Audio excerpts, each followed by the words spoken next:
नमस्कार साथियों, स्वागत है आपका एग्री प्रो कोचिंग इंस्टीट्यूट के इस ऑनलाइन प्लेटफॉर्म पर।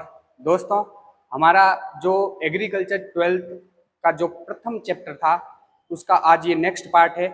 इससे पहले अपन ने सस्य विज्ञान क्या होता है, एग्रोनॉमी के बारे में पढ़ लिया था। एग्रोनॉमी की डेफिनेशन पढ़ ली थी, ये कौन सी भाषा का शब्द है ये पढ़ लिया था, तथा इसके स्कोप और कार्य क्षेत्र भी पढ़ लिए थे। उसके बाद हमने पढ़ा था मृदा उर्वरता और मृदा उत्पादकता के बाद फिर हमने सोइल इरोजन स्टार्ट किया था। सोइल इरोजन की ये इसके नेक्स्ट क्लास है ये वाली। अगर आप इस चैनल पर नए हैं तो इस चैनल को सब्सक्राइब कर लीजिए और बेल आइकन को दबा दीजिए, क्योंकि ये जो सीरीज चलने वाली है ये शुरू से लेकर अंत तक पूरे चैप्टर करवाए जाएंगे इसमें, और वो भी आपके जो बोर्ड के एग्जाम 2026 बोर्ड के एग्जाम है उसको ध्यान में रखते हुए करवाया जाएगा। इसके साथ साथ आपको मुख्य प्रश्न कौन कौन से रहते हैं, किस टाइप से क्वेश्चन आते हैं बोर्ड में, कैसे आपको पेपर को सॉल्व करना है, ये सब बताया जाएगा। तो प्लीज इस चैनल को सब्सक्राइब कर लीजिए। चलो, आज जो हमें स्टार्ट करना है हमारा टॉपिक मृदा शरण, जिसमें हम वायु शरण और जल शरण ये दोनों पढ़ेंगे। तो स्टार्ट करते हैं हमारे आज के इस वीडियो को, ठीक है। अगर मैं बात करूं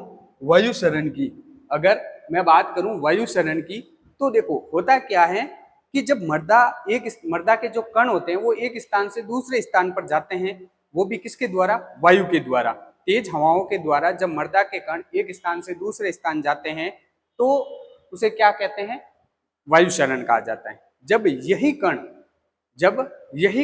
जल के द्वारा एक स्थान से दूसरे स्थान जाते हैं तो इसको क्या कहा जाता है, जल शरण कहा जाता है ना। तो आज हम सबसे पहले पढ़ते हैं जल शरण, जिसकी 4 स्टेज होती हैं। कौन कौन सी स्टेज होती हैं ध्यान रखना और ध्यान से इन सब चीजों को देखना, क्योंकि इनसे बहुत बार क्या होता है 12th में क्वेश्चन पूछे जाते हैं। इसके साथ साथ जो 12th के बाद आगामी परीक्षाएं होती हैं, जैसे एग्रीकल्चर सुपरवाइजर और आपके जेट के लिए भी ये टॉपिक इंपॉर्टेंट है। तो स्टार्ट करते हैं हमारा आज का टॉपिक, जल शरण और वायु शरण। सबसे पहले अपन बात करते हैं जल शरण की। तो देखो, जल शरण या वाटर इरोजन, जल शरण में क्या होता है कि जब आवरण रहित नग्न भूमि पर वर्षा की बूंदें गिरती हैं तो इसकी चोट से मृदा कण तितर बितर हो जाते हैं। देखो दोस्तों, होता क्या है, जब मृदा के ऊपर वेजिटेशन नहीं होता है या फिर मृदा के ऊपर वनस्पति नहीं होती है, उस स्थिति में क्या होता है कि वर्षा की बूंदें सीधी कहां पर गिरती हैं, मृदा की सतह पर गिरती हैं, जिससे क्या होते हैं कि जो मृदा के कण होते हैं वो इधर से उधर बिखर जाते हैं और क्या होता है, सोइल का इरोजन होता है। उसको कौन सा इरोजन कहा जाता है, वाटर इरोजन या फिर जल इरोजन कहा जाता है। और ये जो कण होते हैं ये गंदले पानी के रूप में एक स्थान से दूसरे स्थान पर पहुंच जाते हैं। इस प्रकार खेत की उपजाऊ मिट्टी का जल के साथ शरण हो जाता है, ठीक है। जल के द्वारा मृदा के कटने और बहने की क्रिया को क्या कहा जाता है, जलीय शरण कहा जाता है या फिर वाटर इरोजन कहा जाता है। तो इस डेफिनेशन को याद रखना, क्योंकि छोटी 1 नंबर के सवाल में छोटी डेफिनेशन हर बार पूछ ली जाती है कि जल शरण किसे कहते हैं। तो सिंपल सा आंसर रखना कि जब मृदा के कण एक स्थान से दूसरे स्थान पर जलीय शक्ति के द्वारा जाते हैं तो उसको जल शरण कहा जाता है। देखो, अब जल शरण के आगे कितने भागों में बांटा गया, 4 भागों में बांटा गया। जल शरण को कितने भागों में बांटा गया, 4 भागों में बांटा गया। कौन कौन से, वो 4 शरण।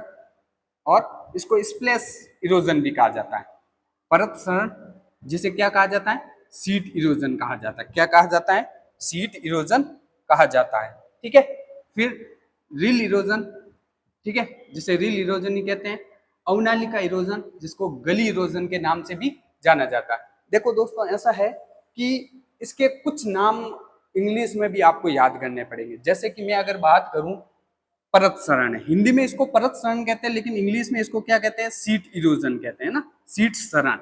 कई बार क्या होता है कि सीधा सीधा ऐसे सीट शरण दे दिया जाता है, तो जहां अपन को अपने याद कर रखा है परत शरण, तो वहां सीट इरोजन आ जाएगा तो अपन को थोड़ा कंफ्यूजन हो सकता है, वो क्वेश्चन गलत करके आ जाए, है ना। तो इन सब बातों का ध्यान रखना। एक अपन को प्रॉब्लम हो सकती है यहाँ पर गली इरोजन, है ना। तो क्या होता है, इसको गली शरण भी कहते हैं। क्या कहते हैं, गली शरण भी कहा जाता है। तो इसका ध्यान रखना, ठीक है। यहाँ से क्या प्रश्न बन सकता है कि मृदा इरोजन में जो मृदा शरण है वो कितने टाइप का, जल शरण है वो कितने टाइप का होता है, तो 4 प्रकार। ये 4 प्रकार आपके सामने प्रेजेंट है। ठीक है, इन सबको अलग से डिस्क्राइबली पढ़ते हैं। सबसे पहले बात करते हैं बौछार सरण की। तो देखो बौछार सरण में क्या होता है कि जब बारिश की बूंदे होती है ना, ये बारिश की बूंदे क्या करती हैं कि जो मृदा के कण होते हैं, जैसे ही बूंद मृदा के कणों पर लगी तो ये कण क्या करेंगे, ऐसे बिखरेंगे।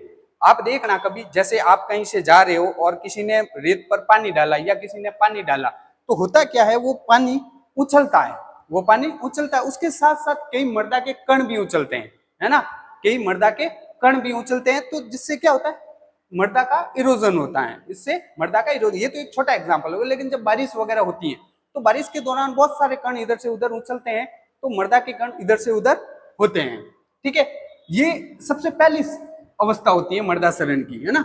यह मृदा सरण की प्रारंभिक अवस्था है, ये इंपॉर्टेंट बात है ना, क्योंकि प्रश्न पूछता है मृदा सरण में जो जल सरण होता है, उस जल सरण की प्रथम अवस्था कौन सी है, तो प्रथम अवस्था कौन सी है, आपके बौछार सरण है। ठीक है, जब वर्षा की बूंदें जमीन पर गिरती हैं तो मृदा कणों को मूल स्थान से छिन्न भिन्न कर देती हैं, इससे भूमि की जल प्रवेश क्षमता भी कम हो जाती है। अब देखो जल प्रवेश क्षमता कैसे कम होती है, सिंपल सी बात है।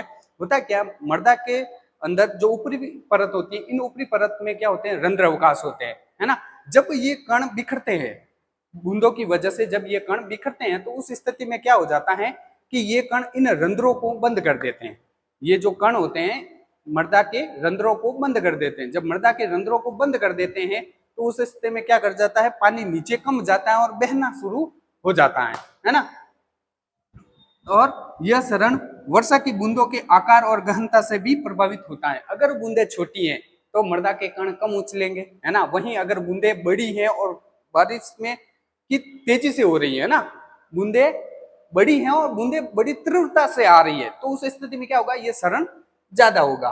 ठीक है, तो अब बात करते हैं परत सरण, जिसको अपन ने क्या कहा था, सीड इरोजन कहा था।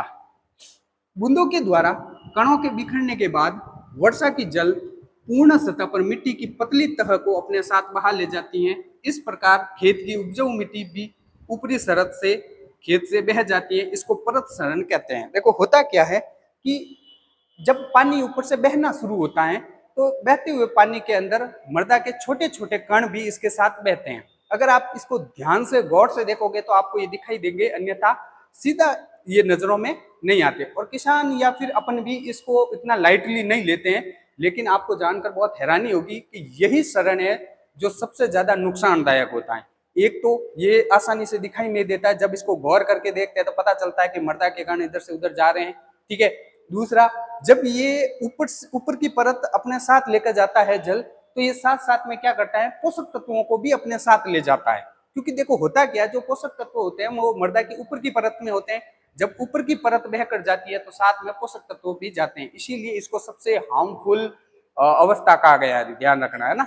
अगर आपको कोई कह दे कि मृदा सरण की सबसे हार्मफुल अवस्था कौन सी है, तो कौन सी अवस्था होगी, आपके परत सरण या फिर सीट इरोजन होगी। ठीक है, इसके बाद अगर बात करते हैं अपन, हाँ इसमें ये ध्यान रखना कि ये बहुत ही हानिकारक होती है, ये बहुत ही हानिकारक होती है। इसके बाद दोस्तों बात करते हैं अपन रिल सरण की। देखो रिल सरण में क्या होता है कि इस सरण में आपके जो पानी बह रहा होता है वो पानी क्या करता है कि छोटी छोटी अंगुलियों के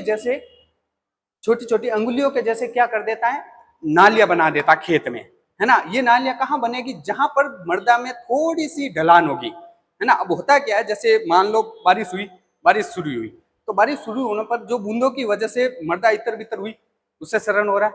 फिर अगर बारिश थोड़ी ज्यादा होती है तो वो पानी बहना लगता है। पानी बहते हुए पानी के साथ क्या होता है, मृदा भी इधर से उधर जाती है। जब ये पानी किसी ढलानदार भूमि से गुजरता है तो ये साथ में क्या करता है, छोटी छोटी अंगुलियों के जैसी या छोटी छोटी नालियां बना देता है ना।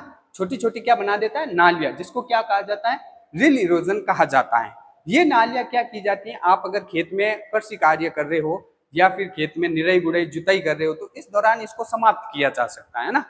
तो देखो क्या कह रहा है, परत सरण समतल भूमि में होता है, लेकिन पूरा खेत बिल्कुल समतल तो होता नहीं है, इसमें कहीं ना कहीं ढाल जरूर होता है। जब पानी ढाल की ओर बहने लगे तो खेत में छोटी छोटी नालियां बन जाती है। ये नालियां धीरे धीरे चौड़ी होने लगती हैं। हालांकि ये नालियां जुताई के समय समाप्त हो जाती हैं, नरम तथा तुरंत जोते गए खेतों में यह सड़न ज्यादा होता है और ढलान वाली और खाली भूमियों में यह सड़न देखने को मिलता है। सिंपल सी बात है, अगर आपने खेत में जुताई कर रखी है ना, मृदा को नरम करने का मतलब ये हो गया कि आपने जुताई कर रखी है और उस समय बारिश हो जाती है और जहां ढलान वाली होती है वहां से मिट्टी आराम से कट जाती है ना। तो हम इसकी अब लास्ट अवस्था पढ़ते हैं जिसका नाम है गली इरोजन या अवनालिका इरोजन। तो देखो, गली इरोजन या अवनालिका इरोजन में क्या होता है दोस्तों कि इसमें बड़े बड़े खड्डे पड़ जाते हैं, है ना। गली इरोजन या अवनालिका इरोजन में क्या होता है कि इसमें बड़े बड़े गड्ढे पड़ जाते हैं। ये बड़े गड्ढे देखो किस तरीके से बड़े गड्ढे पड़ते हैं, ऐसा देखो, है ना। ये देखो इस टाइप से ऐसे गड्ढे पड़ जाते हैं बड़े बड़े, जिसको आसानी से कृषि कार्य करते हुए इसको हटा नहीं सकते हैं। ये होता है रील सड़न, जिसमें छोटी छोटी नालियां बन जाती है।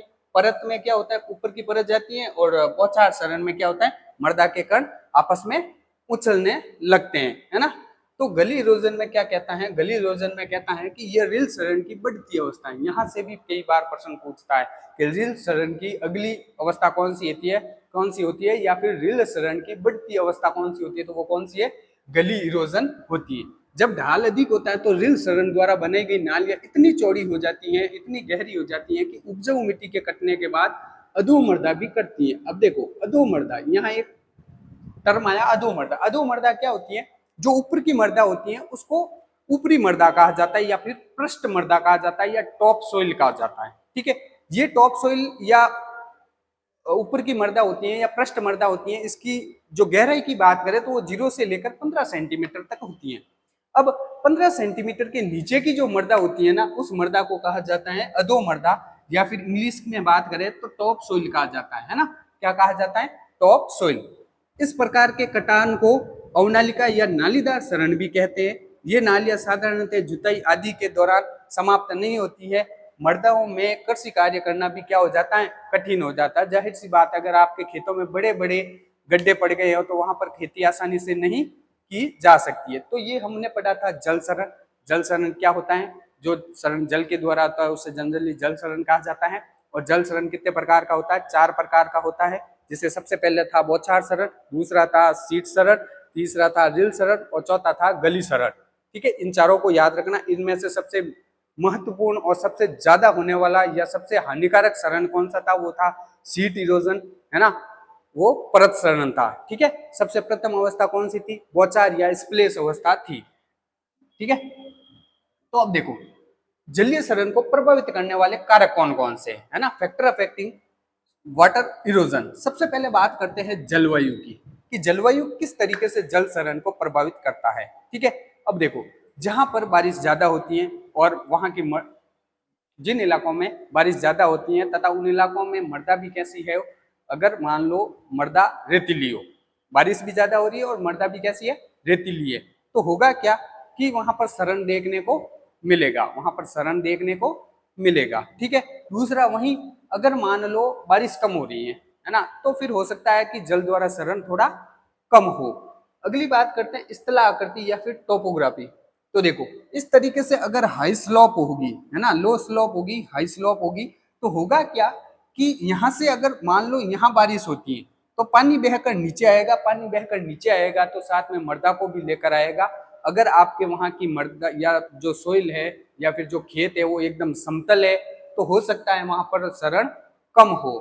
आगे बात करते हैं मृदा का गुण या फिर सोइल करेक्टरिस्टिक की। तो देखो ऐसा होता है कि लूज मृदा होगी या फिर जो मृदा के कण सिंगल सिंगल होंगे या फिर जिसे रेतीली मृदा कहा जाता है वो होगी, तो मृदा का सड़न ज्यादा देखने को मिलेगा। वहीं वो मृदा होगी जिसमें क्ले पार्टिकल्स ज्यादा होते हैं या फिर जीवांश पदार्थ ज्यादा होता है, उन मृदाओं में क्या होता है, मृदा का सड़न कम होता है। आगे बात करते हैं वनस्पति का प्रभाव। अब देखो जिन इलाकों में या जिन खेतों की ऊपरी सतह पर वनस्पति ज्यादा होती है, घास फूस हो सकता है, छोटे बड़े पेड़ पौधे हो सकते हैं, तो उसमें क्या होगा, वर्षा की बूंदें सीधे जमीन पर ना आकर क्या होगा, सबसे पहले प्रहार करेगी पौधों की पत्तियों के ऊपर। जब पौधों की पत्तियों के ऊपर बूंदें गिरती हैं तो बूंदों की जो तीव्रता होती है ना, बूंदों की तीव्रता होती है, बूंदों का आकार होता है वो कम हो जाता है या छोटा हो जाता है। उससे क्या होगा, मृदा को सड़न को रोकने में सहायता होती है। ठीक है, आगे बात करते हैं मानवीय कारक की। मानवीय कारक में ये आ जाता है कि आपने क्या क्या रेल या सड़क बनाने के लिए कहीं से मिट्टी खोद दिए है ना, ऐसे खोद के रख दिए, तो होगा क्या, वहां से मृदा का क्षरण आसानी से होगा। दूसरा, आपने क्या खेतों को गलत तरीके से जोतना शुरू किया या ज्यादा जोत दिया, तो क्या होगा, वहां की मिट्टी लूज हो जाएगी, लूज होगी तो मृदा का क्षरण होगा।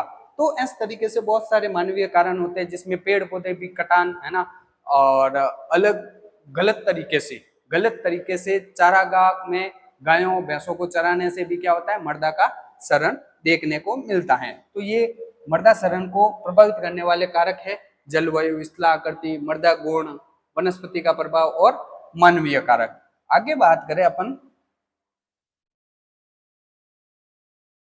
जल संरक्षण की, ठीक है, सॉरी मृदा संरक्षण की।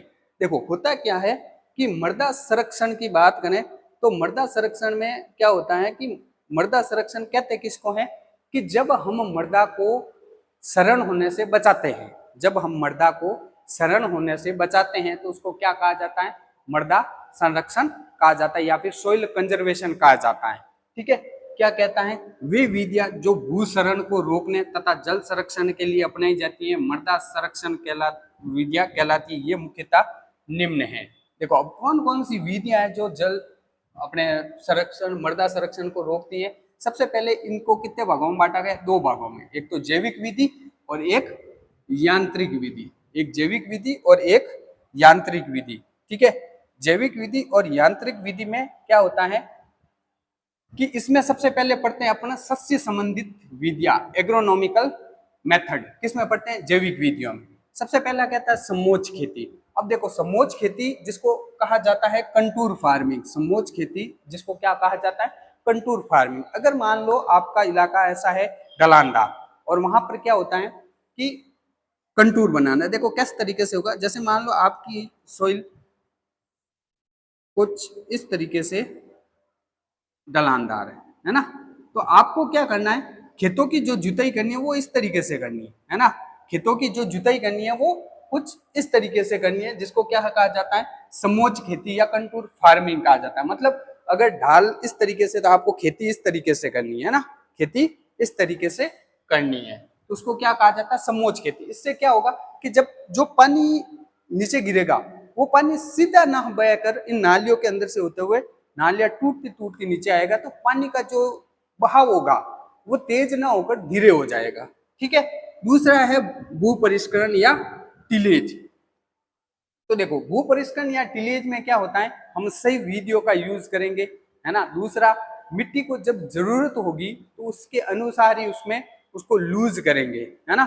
तो ये भी विधियां होती हैं जो आपके मृदा संरक्षण को बचाती है। अगला है पलवार या मल्चिंग। अब देखो पलवार या मल्चिंग किसे कहते हैं, जब मृदा के ऊपर अपन क्या करते हैं, मृदा की ऊपरी सतह किसी से भी ढक दो, मृदा को ऊपरी सतह को किसी भी पदार्थ के द्वारा जब ढक दिया जाता है तो उसको मल्चिंग कहा जाता है या फिर पलवार कहा जाता है। अब देखो होता क्या है कि जब हम किसी मृदा को ऊपर से ढक देते हैं, जिसमें घास फूस हो सकते हैं, प्लास्टिक की सीट हो सकती है ना, पेड़ पौधों की पत्तियां हो सकती है, ये सब, तो उससे क्या होगा कि सीधा पानी की बूंदे उस पर लगेगी नहीं, प्रहार नहीं करेगी। जब पानी की बूंदे उस पर प्रहार नहीं करेगी तो हो सकता है कि मृदा का क्षरण कम हो। अगला है फसल चक्र, क्रॉप रोटेशन। देखो क्रॉप रोटेशन किस तरीके से मृदा को संरक्षित करती है कि होता क्या है कि अगर हम ऐसी क्रॉप बोते हैं जिनके बीच में काफी गैप रहता है ना, जिनके बीच में काफी गैप रहता है, तो उन फसलों के साथ साथ क्या किया जाए, उन फसलों के साथ साथ ऐसी फसलों को लगाया जाए जो मृदा को ढकने का काम भी करती है। तो उससे क्या होगा, उससे मृदा का क्षरण कम से कम होगा। पट्टियों में फसल को बोना, स्ट्रिप क्रॉप। आप क्या कर सकते हो, फसलों को एक रो में लगाओ, फसलों को पट्टियों के रूप में लगाओ। जिस तरीके से कहीं पे भी कोई प्रोग्राम में लाइनें बनी हुई होती हैं, इस तरीके से फसलों की अलग अलग लाइनें बनाओ जो क्या करती है, मृदा के क्षरण को रोकने का काम करती है। फिर घास संबंधित उपाय में क्या किया जा सकता है, आपको क्या कर सकते हैं, जहां खेत खाली रखे जाते हैं या खाली छोड़े जाते हैं वहां पर घास लगा सकते हैं। इस तरीके से घास लगाने को ले फार्मिंग भी कहा जाता है। क्या कहा जाता है, ले फार्मिंग। जिसमें से मुख्य घासें कौन कौन सी हो सकती हैं, नेपियर घास हो सकती है, आपके दूब घास हो सकती है या अंजन घास हो सकती है। ये क्या करती है, मृदा को संरक्षित करने का काम करती हैं, मृदा के क्षरण को रोकती हैं। आगे अगर बात करें तो वृक्षारोपण कर लो या ट्री प्लांटेशन कर दो। जाहिर सी बात है, हमने बहुत बार सुना होगा कि बारिश के लिए या हमारे जीवन के लिए पेड़ पौधे बहुत ही जरूरी है। जरूरी नहीं है कि ये पेड़ पौधे केवल हमारा जीवन ही बचाएं। देखो, आज पेड़ पौधे मृदा का जीवन भी बचा रहे हैं, है ना। क्योंकि होता क्या है, जिन मृदा के अंदर पेड़ पौधे नहीं होते हैं या कम होते हैं, उनका क्षरण बहुत ज्यादा होता है। अगर हमें इस क्षरण को रोकना है तो हम क्या कर सकते हैं, प्लांटेशन कर सकते हैं, है ना। अब हम बात करते हैं यांत्रिक विधियों की। क्यारी या थाला बनाना। देखो, होता क्या है कि जहां आपको लगे कि यहाँ हल्की सी ढलान है, वहां पर क्या कर लो, छोटी छोटी क्यारियां बना दो या ढलान बना दो। अब होगा क्या कि पानी बह के नहीं जाएगा। जब पानी बह के नहीं जाएगा तो मृदा का क्षरण भी नहीं होगा, है ना। इसलिए अधोभूमि की गहरी जुताई करना, और वो भी किसके द्वारा, सब सोइलर के द्वारा। किसके द्वारा, सब सोइलर के द्वारा। होता क्या है, अधो मृदा की गहरी जुताई में क्या होता है कि जो ऊपरी मृदा होती है, इसके नीचे की मृदा की भी जुताई करना साथ साथ। उससे क्या होगा कि कई बार क्या होता है, जब हम मृदा के ऊपर ऊपर से जुताई कर लेते हैं तो नीचे एक हार्ड परत बन जाती है जो पानी के अवशोषण को रोकती है। अगर हम उस हार्ड परत को भी तोड़ देते हैं या मृदा की गहरी जुताई कर देते हैं तो उस स्थिति में क्या होगा कि ये पानी होता है, वो पानी क्या कर जाएगा, आसानी से इनफिल्ट्रेट कर जाएगा, है ना। अगला है कंटूर टेरेस बनाना। कंटूर टेरेस जनरली क्या होता है, पहाड़ी इलाकों में बनाए जाते हैं। जैसे होता है क्या है कि इन जो ढलान होती है ना, जो ढलान होती है, उस ढलान को अलग अलग छोटे छोटे खेतों में बांट देना। इन ढलानों को छोटे छोटे खेतों में बांट देना, जिसको क्या कहा जाता है, टेरेस कहा जाता है या फिर कंटूर कहा जाता है ना। जैसे ये ढलान है, इसको इस तरीके से ये छोटा सा यहाँ खेत बना दिया, फिर एक छोटा सा खेत ऐसे, फिर छोटा सा खेत ऐसे। अगर आप कहीं कभी उत्तराखंड गए हो तो उन इलाकों में ये सब देखने को मिलता है अपन को, है ना। तो ये थे हमारे मृदा संरक्षण की विधियां कि भाई हम किस तरीके से मृदा को संरक्षित कर सकते हैं। आगे हम बात कर रहे हैं वायु क्षरण के बारे में। ठीक है, किसकी बात कर रहे हैं, वायु क्षरण के बारे में, कि किस तरीके से वायु क्षरण से मृदा का एक स्थान से दूसरे स्थान पर गमन होता है वायु के द्वारा। तो अगर वायु की बात करें तो वायु में 3 प्रकार से मृदा का क्षरण होता है। कितने प्रकार है वायु क्षरण के, 3 प्रकार। तो देखो, स्टार्ट वायु द्वारा क्षरण। अब होता क्या है कि तेज हवाओं या आंधी से मृदा के कण एक स्थान से दूसरे स्थान पर पहुंचने की जो प्रक्रिया होती है उसको वायवीय क्षरण कहते हैं या फिर विंड इरोजन कहा जाता है।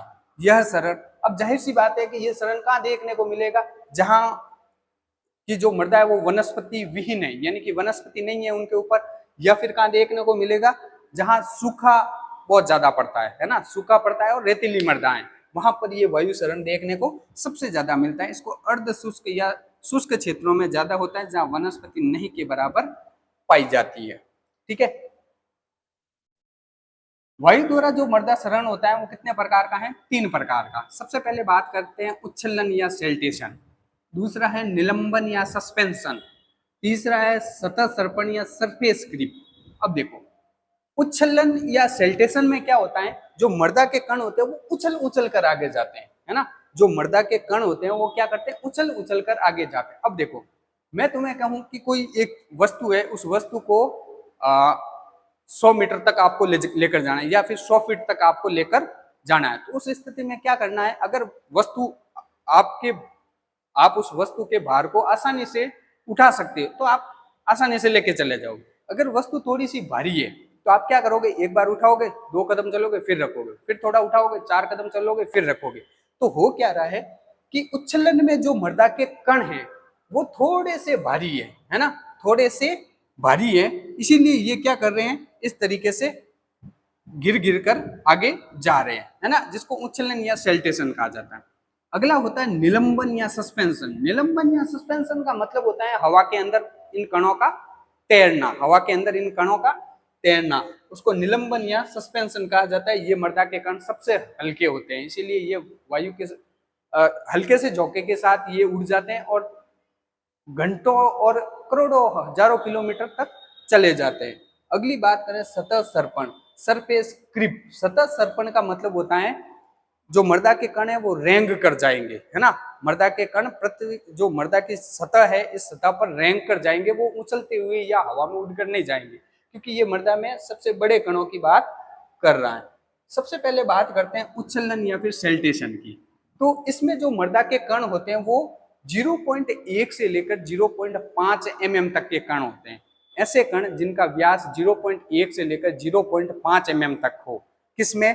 उच्छलन में। ध्यान रखना, जब हवा का सीधा दबाव मृदा के कणों पर पड़ता है तो मुख्यतः, वेरी इंपॉर्टेंट है, ध्यान रखना भाई, है ना, 0.1 से 0.5 mm व्यास वाले कण अपने स्थान से ऊपर उछलने लगते हैं और थोड़े चलकर नीचे गिर जाते हैं। मृदा कणों के इस तरह छोटे छोटे उछालों की क्रिया को उच्छलन कहा जाता है।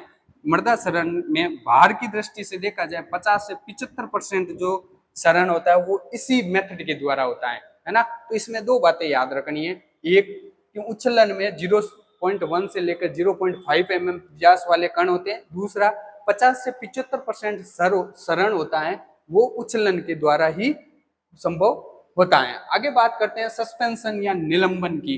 तो निलंबन में क्या होता है, जो मृदा के निलंबन में मतलब क्या होता है, मृदा के कणों का वायु के साथ तैरना। तो निलंबन में जो मृदा के कण होते हैं उनका व्यास होता है 0.1 mm से कम, 0.1 mm से कम। इस क्रिया में मृदा के और भी छोटे कण होते हैं जिनका व्यास 0.1 mm या इससे कम होता है। ये बात इंपॉर्टेंट है, ध्यान रखना। हवा के साथ उड़कर वातावरण में लटके रहते हैं और हवा की गति के साथ ये कई बार क्या हो जाते हैं, हजारों किलोमीटर तक चले जाते हैं, है ना। आगे अपन बात करते हैं सतह सर्पण या फिर सरफेस क्रीप की। अब सरफेस क्रीप में क्या हो रहा था कि मृदा के कण रेंग कर जा रहे थे, इसका मतलब इसके कण कितने बड़े हैं, जिनका व्यास 0.5 mm से अधिक है, 0.5 mm से अधिक है, जो वायु की गति के साथ ऊपर नहीं उठ सकते, भूमि की सतह पर रेंग कर एक स्थान से दूसरे स्थान पर स्थानांतरित हो जाते हैं। इस क्रिया को क्या कहा जाता है, सतह सर्पण कहा जाता है या फिर सरफेस क्रीप कहा जाता है। तो दोस्तों आज हमने पढ़ा था वायु क्षरण और जल क्षरण। आई होप आपको ये क्लास बहुत अच्छे से समझ में आई होगी। अगर आपको इस क्लास में किसी प्रकार का कोई डाउट रहता है तो कमेंट बॉक्स में आप अपना कमेंट जरूर छोड़ें और साथ में ये भी बताएं कि आपको ये क्लास कैसी लगी। आगे आने वाले वीडियो के लिए आज अभी भी इस चैनल को सब्सक्राइब कर लो, ताकि आगे आने वाली जितनी भी क्लासें होगी उसका नोटिफिकेशन सीधा आपके पास सबसे पहले पहुंचेगा। इस क्लास को लाइक करो, शेयर करो और अपने एग्रीकल्चर वाले दोस्तों के साथ जरूर शेयर करो। धन्यवाद।